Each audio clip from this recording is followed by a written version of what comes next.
दादी, अगर हम नाग भारतीयों के दुश्मन हैं तो भारत में नागपंचमी के दिन नागों की पूजा क्यों की जाती है? बेटा, इस बात को जानने के लिए जन्मेजय द्वारा किए गए सर्प यज्ञ को समझना होगा। सर्प यज्ञ, ये क्या है दादी? कृष्ण की मृत्यु के बाद दुनिया में कलयुग नाम की चेतना प्रकट हुई।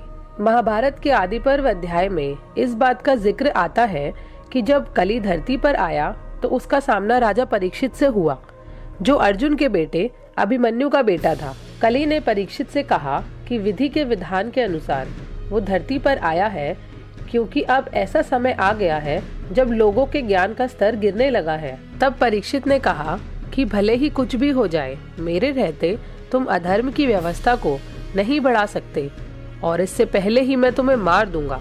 कली ने कहा, ठीक है, तुम्हारे रहते मैं इस धरती पर अधर्म नहीं फैलाऊंगा, पर तब तक मैं तुम्हारा शरणार्थी बनता हूँ और मुझे रहने के लिए जगह दे दो। परीक्षित ने कलयुग को रहने के लिए 5 जगह दे दी। पहली, जहाँ पराई स्त्री के साथ संबंध रखा जाता हो।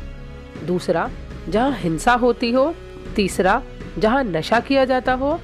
चौथा, जहाँ जुआ खेला जाता हो। और 5वां, परीक्षित ने कलयुग को धन में भी रहने की जगह दे दी।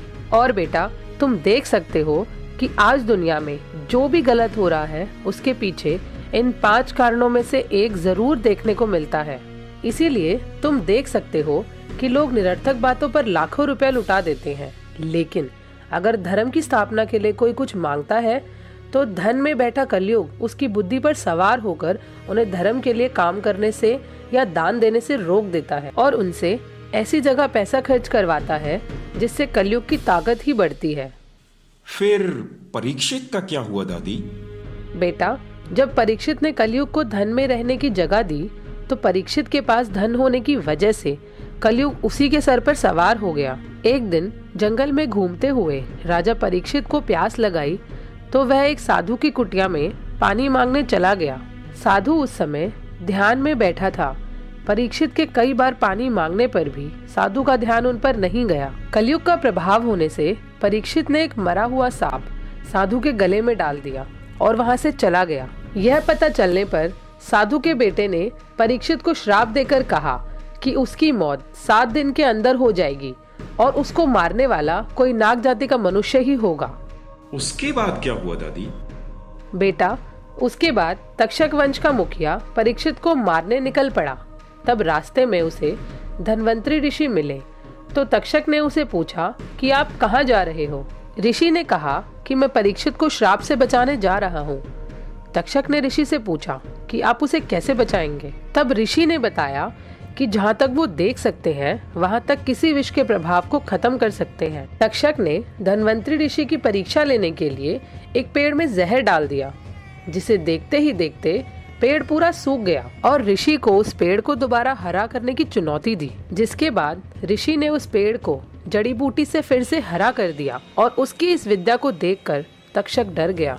और तब हमें यह पता चला कि भारतीय लोग इतने बुद्धिमान हैं कि उनसे सीधे लड़ना मुश्किल है और उनसे सिर्फ छल से ही लड़ाई करनी पड़ेगी। इसके बाद तक्षक फूलों की टोकरी में छुपकर राजा के महल में घुस गया, फिर छल से ही परीक्षित की भी हत्या कर दी। दादी, क्या भारतीय सच में इतने वीर हैं कि हम हमेशा उनसे डरते आए हैं? हाँ बेटा, जब राजा परीक्षित की हत्या की खबर उसके बेटे जन्मेजय को लगी तो उसने पूरी नाग जाति को खत्म करने की प्रतिज्ञा ली और सर्प यज्ञ शुरू कर दिया, जिसमें उसने नाग जाति के लोगों को ढूंढ ढूंढ कर मारना शुरू कर दिया। इस घटना से डरकर आस्तिक ऋषि, जिनकी मां नागवंशी थी, जन्मेजय के पास सर्प यज्ञ खत्म करने की विनती लेकर गई। क्योंकि आस्तिक ऋषि को कभी जन्मेजय से वचन मिला था कि उनकी एक इच्छा पूरी करेंगे, इसीलिए जन्मेजय ने सर्प यज्ञ खत्म कर दिया।